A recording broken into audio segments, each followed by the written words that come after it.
El carácter de un hombre conforme al corazón de Dios, parte 4. Amados hermanos, esta es la parte número 4 de nuestra serie de El carácter de un hombre conforme al corazón de Dios, donde hemos estado viendo la vida del rey David. Y en el rey David hemos estado viendo realmente características que son parte de lo que llamaríamos el fruto del Espíritu Santo y lo que llamaríamos el carácter de Cristo. En el caso del rey David, eso fue dado por Dios a él, esas cualidades, algunas de las cuales él aún tenía antes y otras que vinieron con él cuando Dios puso su espíritu en David. Eso, sin embargo, era algo que no era muy común en el Antiguo Testamento. En aquellos tiempos solamente Dios solamente ponía su espíritu sobre algunas personas en particular para hacer una labor en particular. En el tiempo en que nosotros vivimos ahora, en el pacto de gracia en Cristo Jesús, todos los que hemos creído en Jesucristo tenemos la oportunidad de tener el Espíritu Santo de Dios viviendo en nosotros y estando sobre nosotros para llenarnos de poder, pero viviendo el Espíritu de Cristo en nosotros, nosotros ahora tenemos todas las cualidades que estamos viendo en estos videos, en esta serie del carácter de un hombre conforme al corazón de Dios. Así que siempre queremos recordar que no es que estas cualidades son cualidades que nosotros debemos aspirar a tener, sino que son cualidades de Cristo mismo y que nosotros al estar completos en Cristo ahora por su Espíritu, también tenemos cada una de esas cualidades. En ese sentido, esta serie de videos nos ayuda más que nada para entender lo que ya tenemos, las cualidades del carácter de Dios en nosotros que nosotros podemos manifestar para la gloria de Dios en cualquier momento. Habiendo dicho eso, quiero que vayamos a esta parte 4 y parte final. Esta es la parte final del tema del carácter conforme al corazón de Dios, de un hombre conforme al corazón de Dios. Y creo que va a ser importante que repasemos algunas de las cualidades que vimos en el video anterior, pero aún antes de hacer esto, quiero mencionarle qué clase de cualidades vamos a ver el día de hoy. Hoy vamos a ver cualidades del carácter de este hombre, David, en momentos donde las cosas no estaban bien, en momentos donde David había pecado y en momentos donde él, por causa de su pecado, había tenido una serie de consecuencias. Y en medio de eso, aún allí, también vamos a ver cualidades de este hombre conforme al corazón de Dios. Así que vamos a mirar juntos este tema y comencemos resumiendo las cualidades que vimos en la tercera parte. Vimos la cualidad del celo, el celo de Dios que David tuvo para que Dios tuviera un templo, un lugar que luego su hijo Salomón terminaría construyendo, pero a David no le pareció bien que él habitase en un lugar tan lujoso, mientras que Dios, el arca de Dios, andaba en una tienda de campaña. Vimos la cualidad de pacto y la mentalidad de pacto que David desarrolló con Dios cuando él le prometió. Vimos la idea de la adoración a Dios. Y esta idea la vimos desde otra perspectiva, ¿sí? Desde la perspectiva de reconocer lo bajo que David era y lo grande que Dios era. Cuán pequeño era David y cuán grande era Dios. Cuán insuficiente era David y cuán todopoderoso es Dios. Vimos la cualidad de la fe o la fidelidad en creer todas las palabras que Dios ha hablado. Vimos nuevamente la cualidad del honor y de la misericordia y cómo David demostró esto para Mefiboset, uno de los hijos de Jonatán y nieto de Saúl, y cómo eso aún terminó siendo un símbolo de lo que Jesucristo hace con nosotros, personas que estamos lisiadas espiritualmente hablando, que no tenemos nada que ofrecer, pero que antes pudimos haber venido al trono, porque Mefiboset iba a ser un heredero al trono. Sin embargo, Dios le plazó que fuera David, un tipo de Cristo, el que reinara, el que viniera al trono sobre el pueblo de Israel. Y de la misma manera nosotros hemos echado hacia un lado nuestra incapacidad para ser dueños y reyes de nuestra propia vida y permitirle a Jesucristo que sea quien reine sobre nuestras vidas. Y por último vimos la cualidad de la confiabilidad. Al igual que Dios muestra con otros hombres en la Biblia como Abraham, que es descrito como un amigo de Dios, vimos que David también fue confiable para Dios porque en los momentos de él morir, él se encargó de dejar claro a sus hijos y en este caso a Salomón, lo vimos con la historia de Salomón, cómo él le dejó instrucciones a su hijo Salomón de que fuera fiel al Señor y que lo amara de todo corazón. Y en esto David había sido confiable. Pero hoy vamos a comenzar leyendo gran parte de lo que es el Salmo 51. El Salmo 51, el contexto de este salmo es cuando David fijó sus ojos en otra mujer, en la mujer de Urías. Y David, a este que era uno de los hombres que estaban parte de su ejército, David se quiso quedar con su mujer, se acostó con su mujer, la dejó embarazada y luego de esto también mandó a matar a su esposo. Evidentemente un terrible pecado delante del Señor. Cuando el profeta Natán se acerca a David y le deja saber de parte de Dios lo que había hecho, David cae en un profundo arrepentimiento. Y en medio de ese arrepentimiento, él escribe este Salmo 51. Y en este Salmo nosotros vemos unas cualidades poderosas acerca del carácter de este hombre conforme al corazón de Dios, aún en el momento donde él acababa de pecar. Primero comenzamos diciendo que aquí vemos la cualidad del entendimiento de Dios. Este salmo nos va a dejar ver claramente cuán bien David comprendía a Dios. A uno de los profetas, Dios le dice que si alguien ha de jactarse o alabarse en algo, debería alabarse en una sola cosa, en conocer a Dios. Y David ciertamente entendía y conocía a Dios. Vamos a ver en este salmo algunas expresiones de David que dejan claro cómo él entendía a Dios de una manera que pocos lo han entendido. Aún en este tiempo de la iglesia y del nuevo pacto en Cristo Jesús, muchas personas no entienden a Dios tal como es, como David lo entendió. Y vamos a ver en esto también la cualidad del arrepentimiento profundo y lo que es un genuino y verdadero arrepentimiento. Dice el Salmo 51 así, dice, David dijo, ten piedad de mí, oh Dios, conforme a tu misericordia. Por tu abundante compasión, borra mis rebeliones. Lávame más y más de mi maldad y límpiame de mi pecado. Porque yo reconozco mis rebeliones y mi pecado está siempre delante de ti. Contra ti solo he pecado y he hecho lo malo ante tus ojos. Seas tú reconocido justo en tu palabra y tenido por puro en tu juicio. Permítame detenerme aquí. Quiero que miremos algunas cualidades de David y el entendimiento de David en este pasaje que hemos leído. Primero que nada, David comprende que es por gracia, por la piedad de Dios tener en él, que Dios podría darle a él misericordia. Nosotros no nos merecemos la misericordia de Dios. La misericordia y la salvación que Dios nos da viene como un regalo de Dios.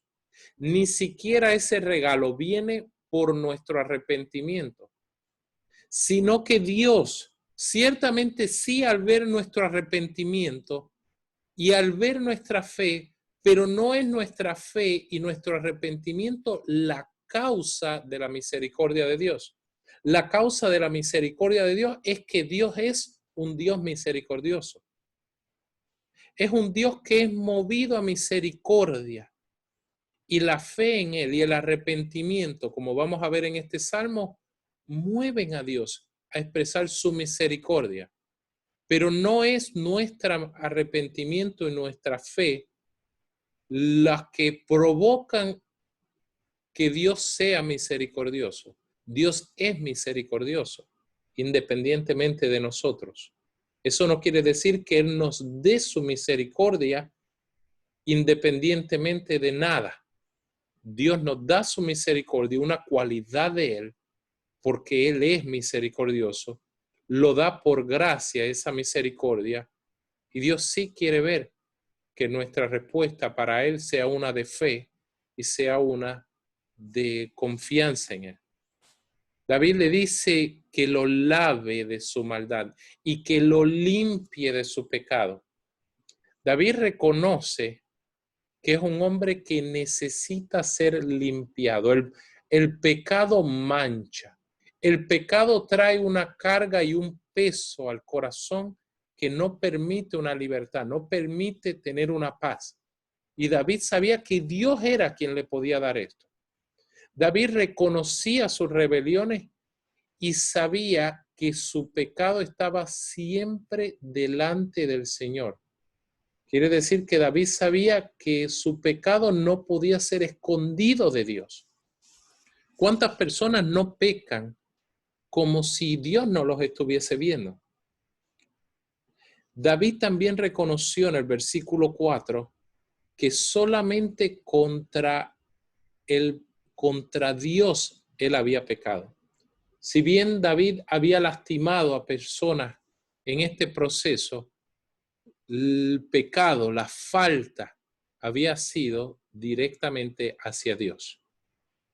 ¿Cuántas veces nosotros consideramos que nuestras actuaciones hacia otras personas que tal vez traen un daño a esas personas, más que un daño a esas personas, es una ofensa directa contra Dios?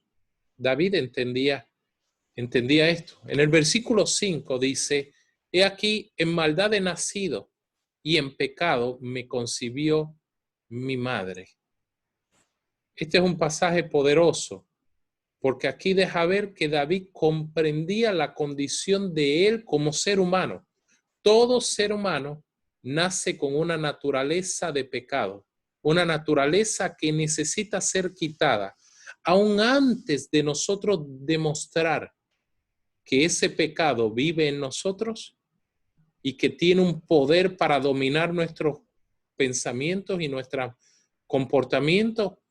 Aún antes de todo eso, ya hemos nacido con ese pecado, con la maldad hemos nacido. Y David entendió eso. En el versículo 6 dice: aquí tú quieres la verdad en lo íntimo, y en lo secreto me has hecho comprender sabiduría. Ciertamente, una persona conforme al corazón de Dios es una persona que es conocida por Dios en lo íntimo. Es una persona que cuando nadie está viendo, más allá de las actividades religiosas, cuando nadie le está viendo, la persona en lo más íntimo conoce al Señor. Esa persona es conocida por el Señor. Y en lo íntimo de su corazón, Dios puede llegar. Hay personas que han endurecido sus corazones de tal manera de que Dios mismo no llega a sus corazones. Sin embargo, cuando alguien abre su corazón al Señor, en lo más íntimo desea la verdad de Dios, entonces esa persona puede vivir en el temor de Dios, que es la sabiduría de Dios. David le pidió al Señor en el versículo 7: quita mi pecado con hisopo y seré limpio, lávame y seré más blanco que la nieve.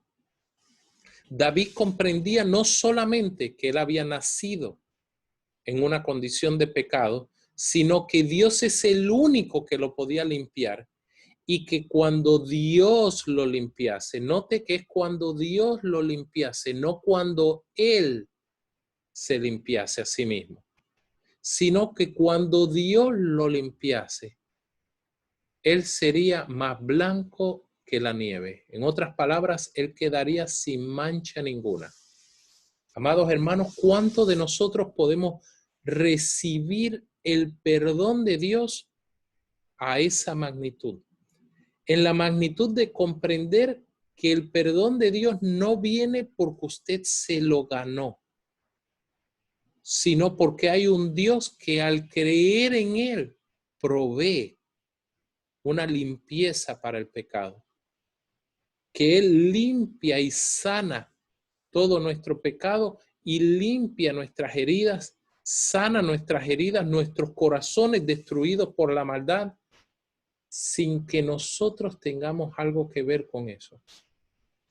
David dijo en el versículo 8, hazme oír gozo y alegría, y se regocijarán estos huesos que has quebrantado. Esconde tu rostro de mis pecados y borra todas mis maldades. Crea en mí, oh Dios, un corazón puro y renueva un espíritu firme dentro de mí. No me eches de tu presencia, ni quites de mí tu Santo Espíritu.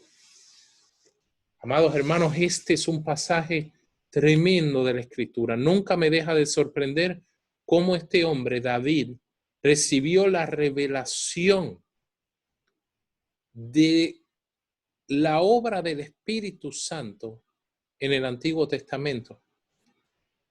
Como ya mencionamos anteriormente, en el Antiguo Pacto, en el Antiguo Testamento, solo pocas personas recibían, y eso temporalmente, por un tiempo, al Espíritu Santo, para hacer una obra particular. Y luego el Espíritu Santo se iba. Lo podemos ver más claramente, por ejemplo, en la historia de Sansón. Este hombre con una fuerza sobrenatural que venía cuando el Espíritu venía sobre él. Dios hacía una obra por medio de Sansón y luego quitaba su espíritu. Y luego le daba su espíritu nuevamente y Sansón volvía a actuar de esa manera sobrenatural. En el caso de nosotros tenemos de manera permanente al Espíritu de Dios. Como ya hemos dicho, esto no es algo para aspirar, es algo para comprender que ya lo tenemos si hemos recibido al Espíritu Santo de Cristo, si hemos sido bautizados con su Espíritu, porque hemos recibido la verdad de Dios en Jesucristo y la promesa de Él de llenarnos de su Espíritu. David pide al Señor que no quite de él su Espíritu, que no lo eche de su presencia. Aquí vemos una cualidad importante. David nunca pidió que Dios lo librara de las consecuencias de su pecado, excepto de una sola potencial consecuencia, la posible consecuencia de ser quitado de la presencia de Dios. Eso es lo que era más importante para David. Dice el versículo 13, entonces enseñaré a los transgresores tus caminos y los pecadores se convertirán a ti. ¿Cuál es el fruto de una persona que tiene el gozo de la salvación de Dios? El versículo 12, no lo leí, dice, devuélveme el gozo de tu salvación y un espíritu generoso me sustente. Entonces enseñaré a los transgresores tus caminos y los pecadores se convertirán a ti. El espíritu generoso de Dios, el espíritu que se da sin medida, dice la palabra. Ese espíritu trae un gozo a nuestras vidas y trae un fruto. Es inevitable que la persona que vive llena del Espíritu de Dios le quiera enseñar a los demás que son pecadores. Los caminos de Dios a los transgresores y a los pecadores para que se conviertan a Él. No existe algo como la buena noticia del Evangelio de Jesucristo sin que primero se entienda que hay una mala noticia. Todos nacemos con una naturaleza de pecado, la cual debe ser removida de nosotros por la fe en Jesucristo solamente. Cuando las personas viven en el gozo de la salvación de Dios por causa de haber venido a Jesucristo, es inevitable que quieran enseñarle a los demás la necesidad de volverse a Dios, de que sus pecados sean perdonados, de que el poder del pecado con el cual nacieron y que tienen ese poder interno de maldad sea quitado y sea removido, y el poder de Dios, la presencia de Cristo mismo, venga a habitar la vida de esa persona. Esa es la buena noticia.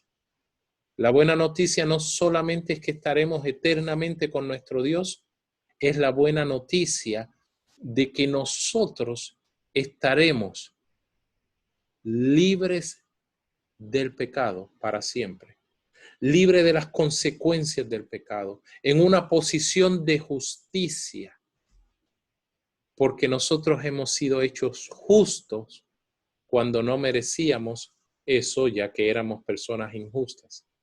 Dice el versículo 14, líbrame de homicidios, oh Dios, Dios de mi salvación, y con regocijo cantará mi lengua tu justicia.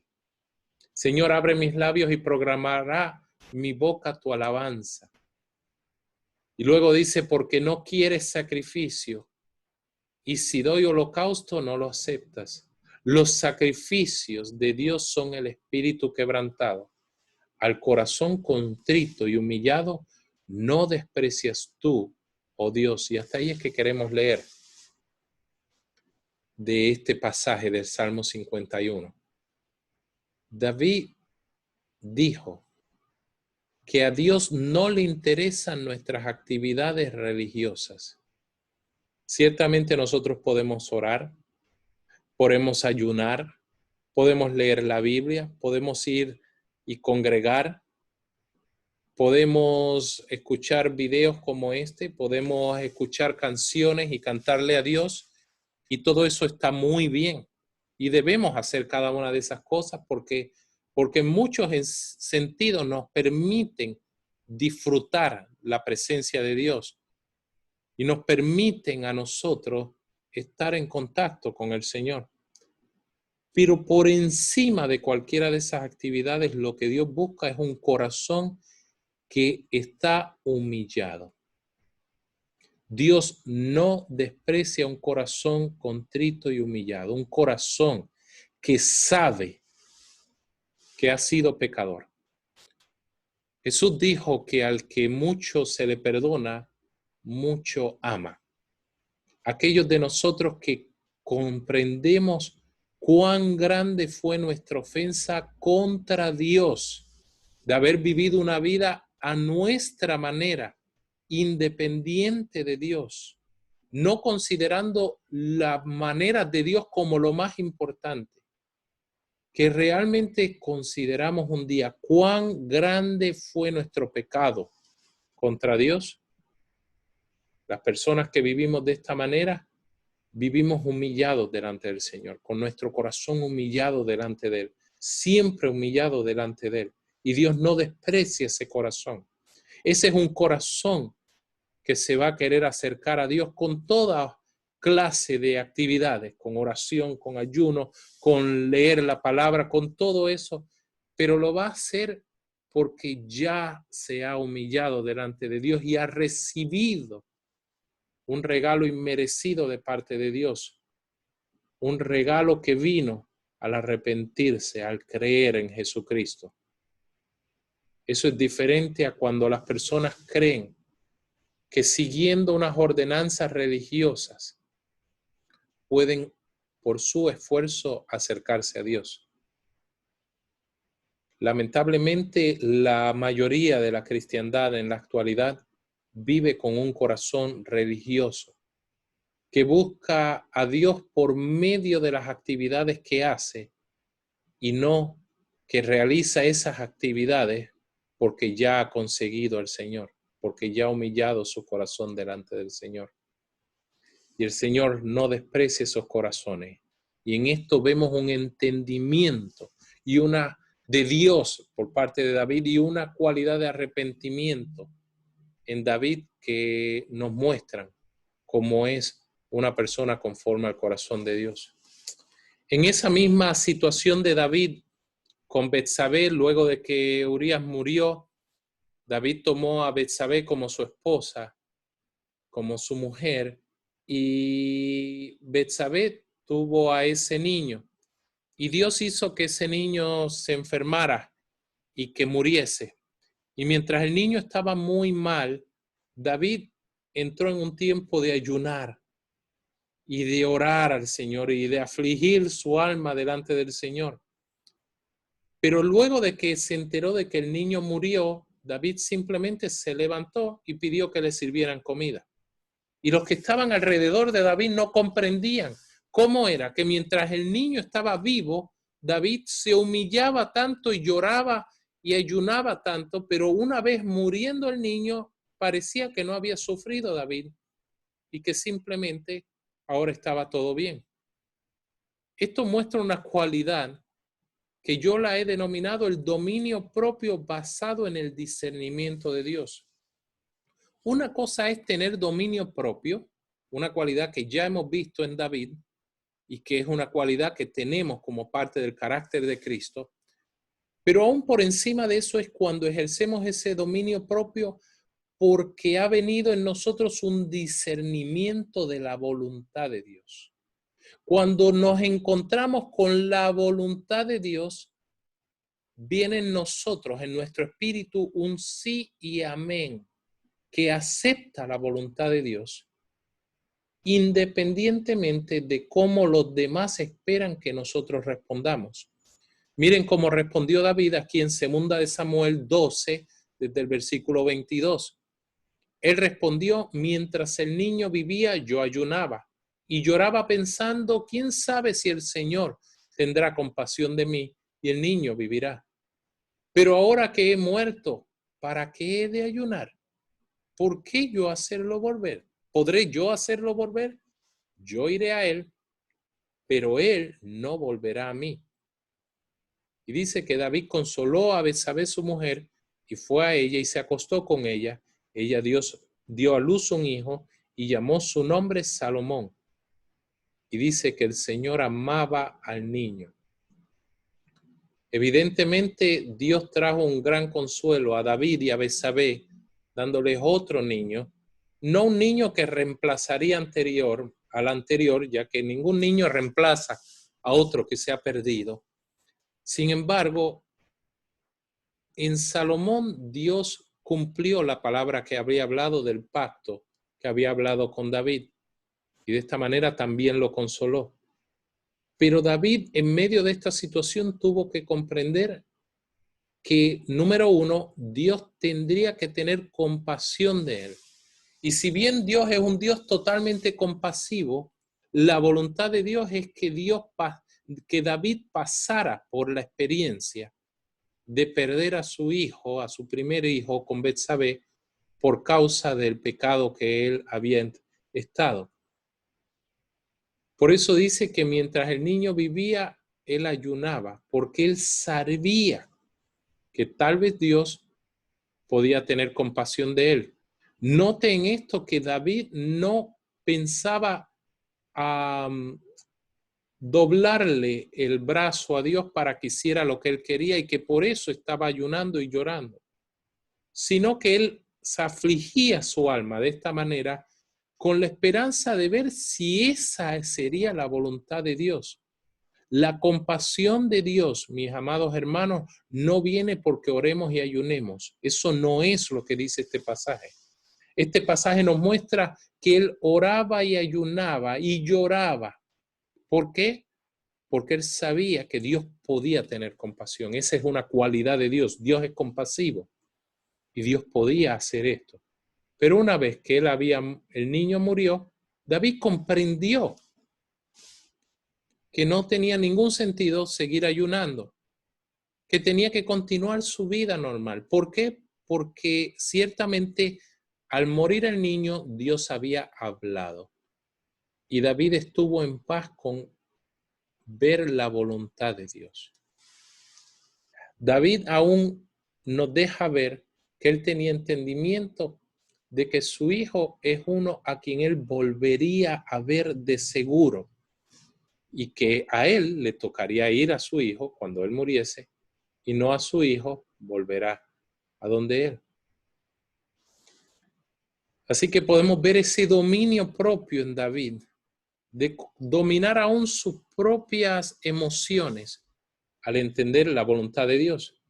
Quizás esta misma cualidad la podemos ver en otra historia que está en 2 de Samuel capítulo 16, donde también vemos este dominio propio en David basado en el discernimiento de Dios.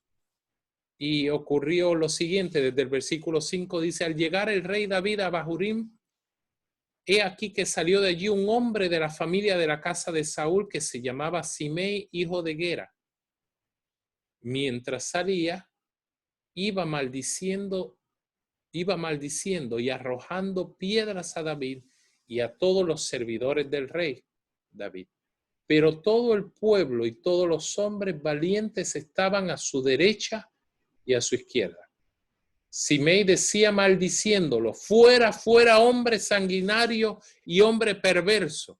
El Señor ha hecho recaer sobre ti toda la sangre de la casa de Saúl, en cuyo lugar has reinado. Pero el Señor ha entregado el reino en manos de tu hijo Absalón, y he aquí que estás en desgracia porque eres un hombre sanguinario. Todo esto ocurrió mientras Absalón, uno de los hijos de David, se había rebelado contra David y estaba persiguiendo a David. Pero antes de continuar leyendo, hágase una pregunta. ¿Cómo hubiese reaccionado usted? Usted es el rey. Usted está rodeado por los hombres más violentos que existían en ese tiempo, los valientes de David, y que eran hombres que habían matado a gigantes y algunos de ellos por sí mismos habían matado a cientos de hombres. Estos hombres violentos, deseosos por callarle la boca a este maldiciente, y usted siendo el rey, ¿qué hubiese hecho usted?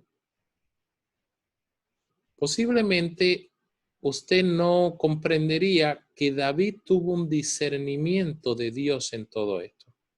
David comprendió que esto no estaba pasando solamente porque ese hombre era como era, sino que estaba la mano de Dios aún en la maldición que ese hombre estaba declarando. Sigamos leyendo y lo vamos a descubrir. Versículo 9. Entonces Abisai, hijo de Sarbia, preguntó al rey, ¿por qué ha de maldecir este perro muerto a mi señor el rey?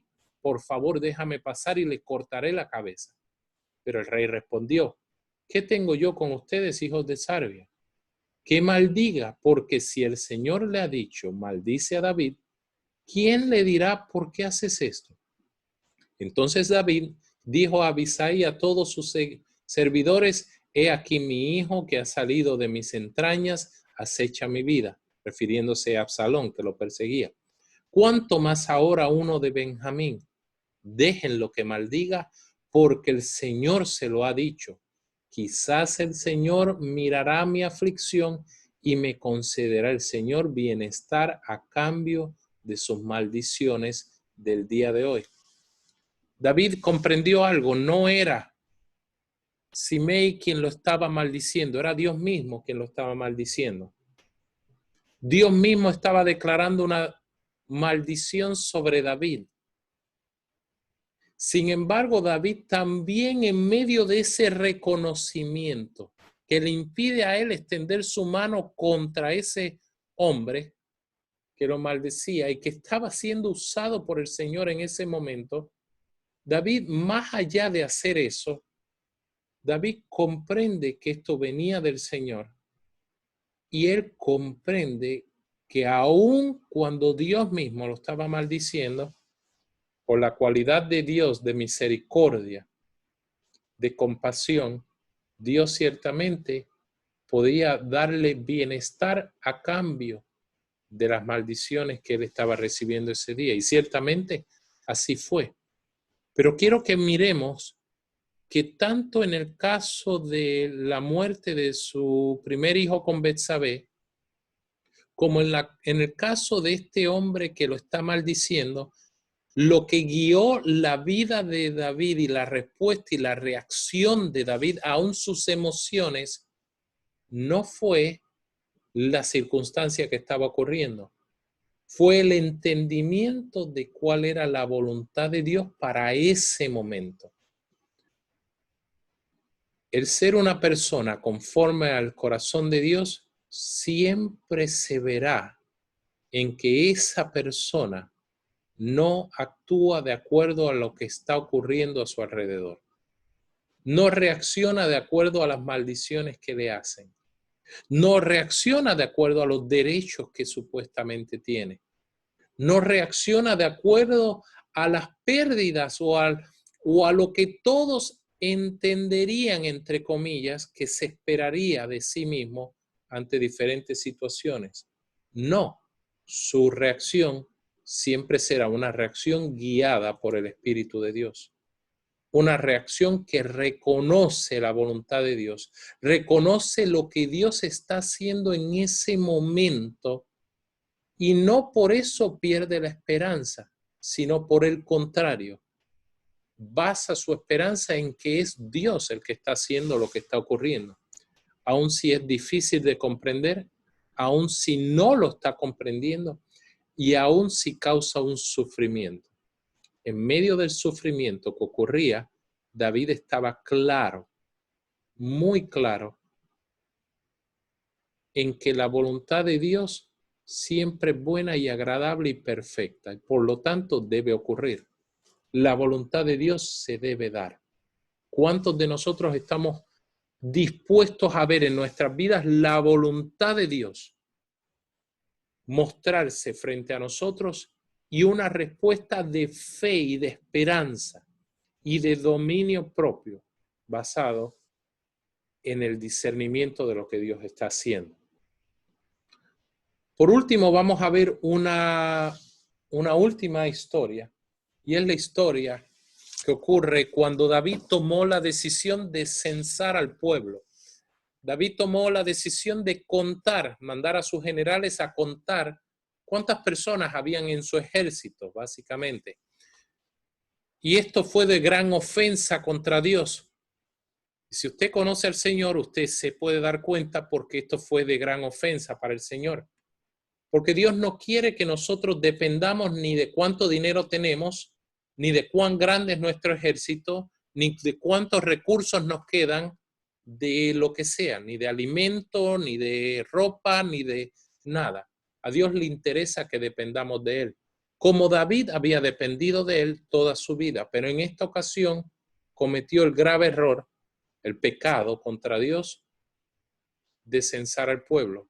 Y miremos lo que aquí dice, y en esto también vemos en el arrepentimiento que David tuvo al darse cuenta de esto, vemos también un entendimiento de Dios que había en David. Dice el versículo 10 de 2 de Samuel 24. Después que David había hecho contar al pueblo, su corazón le golpeaba. Y David dijo al Señor: he pecado gravemente al haber hecho esto. Pero ahora, oh Señor, quita, por favor, el pecado de tu siervo, porque he actuado muy neciamente. David comprendía una vez más que a quien había ofendido fue al Señor. Más aún, David comprendió que solo Dios podía quitar su pecado y que era necesario de que Dios quitara su pecado y la necedad con la cual había actuado. Versículo 11. Cuando se levantó David por la mañana, vino palabra del Señor al profeta Gad, vidente de David, diciendo: ve y di a David que así ha dicho el Señor. 3 cosas te propongo, escoge para ti una de ellas y yo te la haré. Entonces Gad fue a David y se lo hizo saber diciendo: que te vengan 7 años de hambre en tu país, o que huyas durante 3 meses de tus adversarios y que ellos te persigan, o que haya una epidemia en tu país durante 3 días. Ahora pues piensa y mira qué he de responder al que me ha enviado. Entonces David dijo a Gad, estoy muy angustiado. Por favor, caigamos en manos del Señor, porque grande es su misericordia y no caiga yo en manos de los hombres. Detengámonos allí.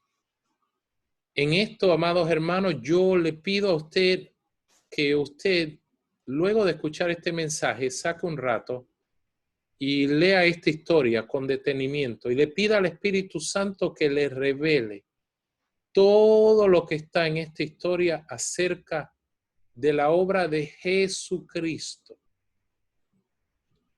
Aquí hubo un pecado por parte de David y hubo un ofrecimiento de Dios de hacer una clase de juicios posibles y David mismo tendría que escoger cuál hacer, en cuál juicio caería. Y David escoge caer en manos del Señor. Y explica por qué. Porque es mejor caer en las manos del Señor. Es mejor porque la misericordia del Señor es grande. Es mejor confiar aún en el juicio de Dios que en el juicio de los hombres. Y David pidió esto. Note que las opciones incluían la que David escogió, la de una epidemia en el país durante 3 días. Yo no le voy a revelar a usted lo que espero que el Espíritu Santo le revele acerca de esto y acerca de lo que Jesús hizo cuando Jesús vino. Pero note que él pidió una epidemia para su país que durase 3 días. Vamos a seguir en el versículo 15. Así que el Señor envió una epidemia a Israel desde aquella mañana hasta el tiempo señalado y murieron 70,000 hombres del pueblo desde Dan hasta Beerseba. Cuando el ángel extendía su mano hacia Jerusalén para destruirla, el Señor cambió de parecer acerca de aquel mal y dijo al ángel que destruía al pueblo, basta ya, detén tu mano.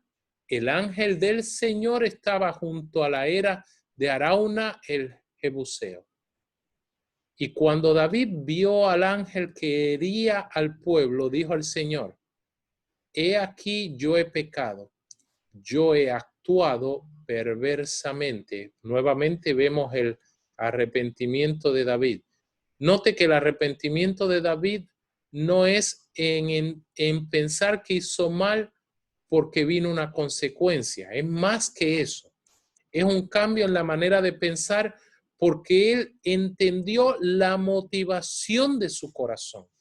Él comprendió que cuando pecó, no solamente pecó con una acción, pecó con una intención. Él fue perverso cuando decidió confiar en los números más que confiar en el Señor. Él notó que su pecado era un pecado del corazón. Y sigue diciendo, pero estas ovejas, ¿qué han hecho? Por favor, sea tu mano contra mí y contra mi casa paterna. Si bien es cierto, hermanos, cuando un hombre o una mujer de Dios pecan, eso trae consecuencias para todos los que están alrededor. No solamente para la persona, sino para todos. Aún así, David quería que la consecuencia cayese sobre él, sobre su casa. Dice el versículo 18, aquel día Gad fue a David y le dijo, sube y erige un altar al Señor en la era de Arauna el Jebuseo. David subió conforme a la palabra de Gad que el Señor le había mandado. Arauna miró y vio al rey y a sus servidores que venían hacia él. Arauna salió y se postró ante el rey con el rostro en tierra. Y Arauna preguntó, ¿por qué viene mi señor el rey a su siervo? David respondió, para comprarte la era y edificar un altar al Señor, a fin de que cese la epidemia en el pueblo. Arauna respondió a David, tómela y ofrézcala. Ofrezca a mi señor el rey lo que le parezca bien. Mira los bueyes para el holocausto y los trillos y yugos de los bueyes para leña. Todo, oh rey, se lo da Arauna al rey. Dijo además Arauna al rey, que Dios te acepte. Pero el rey respondió a Arauna, no, sino que por precio te lo compraré, porque no ofreceré al Señor mi Dios holocaustos que no me cuesten nada. Entonces David compró la era y los bueyes por 550 gramos de plata. Hermanos, aquí este es un pasaje poderoso del Señor. Yo nuevamente lo animo a que usted vuelva a leer estos versículos que hemos leído y que el Señor le revele a usted la obra que hizo Jesucristo. ¿Por qué Jesucristo? Porque el ángel del Señor se detuvo en esta era. Averigüe qué es una era. ¿Qué se hacía en una era? Piense usted mismo en qué se hacía en una era. ¿Por qué el ángel del Señor se detuvo en una era? ¿Por qué esto ocurrió al final de 3 días de juicio? ¿Y por qué aún en ese momento David también como símbolo de Jesús en este sentido daría un sacrificio que sería un sacrificio que le costaría? Le costaría mucho a David. Y David en esto es un tipo de Jesucristo y lo que Jesucristo hizo por todos nosotros. Jesucristo ofreció su vida, lo más importante, por todos nosotros. Ustedes saben bien, si han mirado las Escrituras, que a Jesucristo, a Cristo le costó esto para siempre. En este momento no está el Espíritu de Dios solamente como Dios, el Espíritu de Cristo me refiero, intercediendo por nosotros día y noche. En este momento hay uno que ha quedado como un ser humano para siempre, por los siglos de los siglos, 100% Dios, pero ahora también 100% humano, cargando en sí mismo aún las marcas de su cruz. Una consecuencia que quizás será una consecuencia para siempre, que ciertamente cuando vayamos al cielo lo veremos aún con esas marcas, como declaran otros pasajes en la Escritura. A nuestro Señor Jesucristo le costó todo dar la vida por nosotros. Y no solo su vida, le costó como Dios una consecuencia eterna. De la misma manera, si ustedes piensan, amados hermanos, ¿qué nos podría costar más a nosotros? Cuando le ofrecemos algo a Dios, ¿qué le ofrecemos? ¿De lo que nos sobra o de lo más grande? Esto es fácilmente verlo con el asunto de los diezmos, las ofrendas, las limosnas, todo eso, pero aún se puede ver en cualquier otro ámbito de la vida. Cuando usted ofrece algo a Dios, ¿le ofrece lo mejor de usted? ¿Le ofrece algo que cuesta para usted? Si le preguntáramos a usted qué es lo más que cuesta de su vida, ciertamente todos podrían decir que es su propia vida. Jesús en una ocasión le dijo, cuando lo vinieron a tentar trayéndole una moneda y preguntando de si se le debían pagar taxes o al César, Jesús respondió que cuál era la imagen que tenía la moneda. Y al ver que tenía la imagen del César y decirle a Jesús, Jesús les dijo, pues denle al César lo que es del César y a Dios lo que es de Dios. La mayoría de nosotros usualmente nos quedamos pensando en la idea de que ciertamente hay que rendir taxes o hay que rendir lo que el gobierno y las autoridades nos piden, y eso es cierto. Sin embargo, en eso hay una historia una enseñanza mucho mayor. porque en esa moneda está la imagen del César. Al César se le debía dar. Pero ¿qué imagen ha sido puesta en nosotros?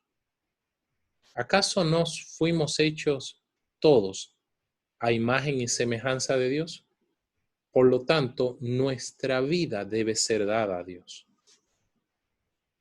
Todo aquello que tiene una imagen debe ser dado a aquello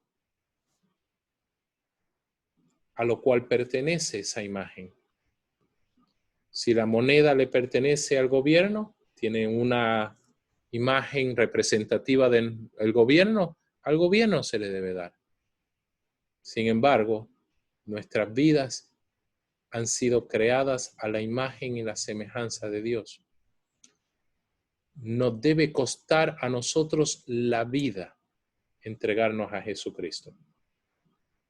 A Dios le place ver que sus hijos le entregan su vida completa. Jesús dijo, si alguno quiere ser mi discípulo, tiene que olvidarse de hacer lo que quiere. Tiene que tomar su cruz cada día y tiene que seguirme. Eso es dar la vida.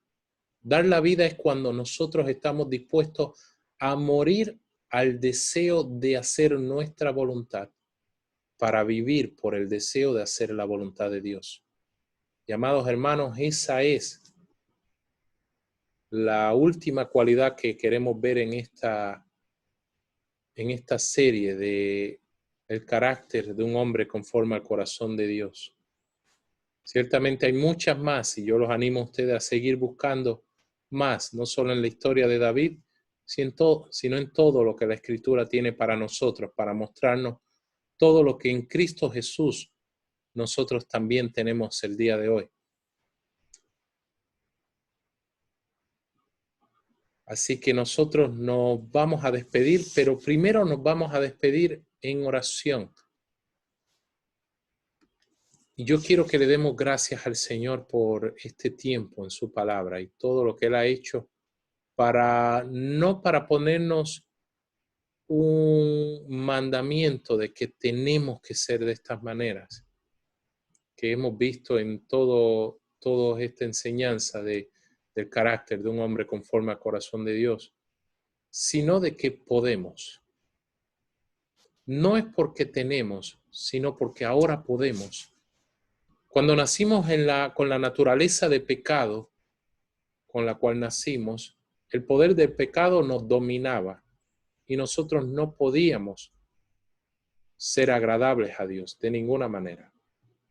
Pero ahora, habiendo venido a Jesucristo, habiéndose quitado el poder del pecado de nuestras vidas, la naturaleza misma de pecado, habiendo sido sacada de nosotros y recibiendo la nueva naturaleza en Cristo Jesús, cuando el Padre, Dios el Padre, nos ve, no nos ve a nosotros, los pecadores, ve a su Hijo Jesucristo, en quien muy bien dice la Escritura que Él está complacido. Dios mira nuestras vidas y puede complacerse en hombres y mujeres como nosotros, que no por merecerlo, sino porque hemos creído en Jesucristo. Ahora somos portadores del Espíritu de Cristo. Y ahora Dios nos puede ver y complacerse con nosotros. Dios nos puede ver y declarar que también con cada uno de nosotros, a cada uno de nosotros nos considera hombres y mujeres conforme a su corazón. Es a Cristo a quien se ve en nosotros. Yo quiero orar en esta hora para que cada uno de nosotros se nos revelen estas verdades y podamos vivir de acuerdo a esa revelación. Señor, tú nos has escuchado en todo lo que hemos hablado, que ha venido de tu palabra. Gracias por tu maravillosa palabra.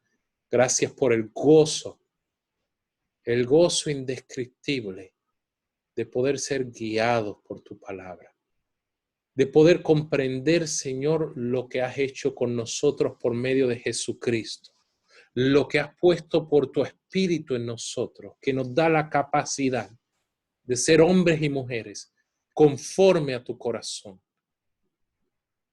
que pueden y nos gozamos ciertamente en comportarnos de acuerdo al carácter de tu Hijo Jesucristo. Un carácter que aún en la vida de David podemos ver en muchos momentos y ocasiones de su vida, en las que fue un tipo y un símbolo de lo que Jesucristo también se revelaría para todos nosotros. Y también un símbolo de todo lo que nosotros ahora tenemos en ti, Señor. Gracias por lo que nos has enseñado en esta serie de enseñanzas. Gracias porque más que una enseñanza intelectual, es un refrigerio para nuestras vidas y nuestros corazones. Es una realidad de vida que ahora se puede manifestar y que en todos los asuntos de nuestra vida podemos mirar el carácter de Cristo, un carácter conforme a tu corazón, Señor. Te damos gracias y en el precioso nombre de Jesús declaramos estas verdades, también dándote gracias por todos aquellos que al escuchar este mensaje también toman la decisión de entregar sus vidas completas y darte lo mejor que ellos tienen, sus vidas completas, a ti, para hacer de hoy en adelante tu voluntad por medio de la dirección del Espíritu Santo, del Espíritu de Cristo que ahora les habita. Gracias, Señor, por estas verdades. Te agradecemos en el nombre de Jesús. Amén y amén. Hermanos, estén pendientes para los próximos videos que estaremos añadiendo también en este canal. Un abrazo a todos.